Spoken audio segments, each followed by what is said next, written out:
প্রধানমন্ত্রী, কেন্দ্রীয় স্বরাষ্ট্রমন্ত্রী, উত্তরপ্রদেশের মুখ্যমন্ত্রীর নাম করে নির্বাচন কমিশনকে নিশানা করলেন অভিষেক বন্দ্যোপাধ্যায়।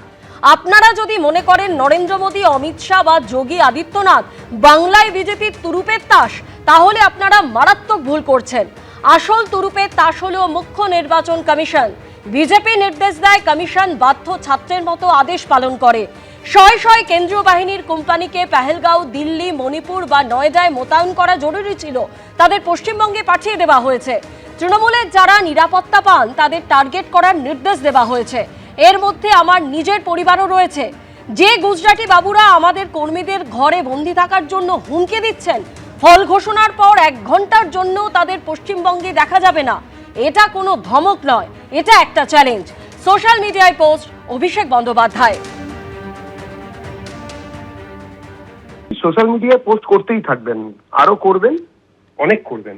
তার কারণ আসন্ন পরাজয়ের যে হতাশা তা ধীরে ধীরে মমতা, অভিষেক সহ সমগ্র তৃণমূল দলটিকেই গ্রাস করেছে। তৃণমূল দলের সমস্ত বড় নেতা জানেন এইবারের নির্বাচনে তৃণমূল হারছে, তৃণমূল ক্ষমতা থেকে সরে যাবে, বিজেপির সরকার আসছে। নিচুর তলার যারা নেতা, নেতৃত্ব স্থানীয় এবং যারা সাধারণ কর্মী, তারাও এই জিনিসটি ভালো করে জানে যে এইবারের নির্বাচন তৃণমূলের বিসর্জন।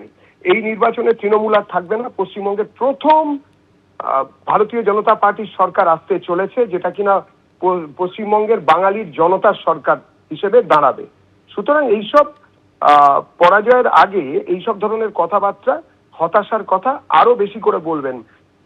আধা সামরিক বাহিনী, কেন্দ্রীয় বাহিনী বা অন্য কোনো বিষয়ে কোনো আপত্তি থাকলে, আর সেটা যদি আইনসঙ্গত হতো, তাহলে সেই সব কথাবার্তা সোশ্যাল মিডিয়ায় না বলে, সমাজ মাধ্যমে না বলে উনি নিশ্চয়ই হাইকোর্ট কিংবা সুপ্রিম কোর্টে অ্যাপ্রোচ করতেন। কিন্তু সেটা যখন করতে পারছেন না, তখন উনি ভালো করেই জানেন যে এইসব কথাবার্তা হাইকোর্ট বা সুপ্রিম কোর্ট পাত্তা দেবেন না, সেই জন্যই এইসব করছেন।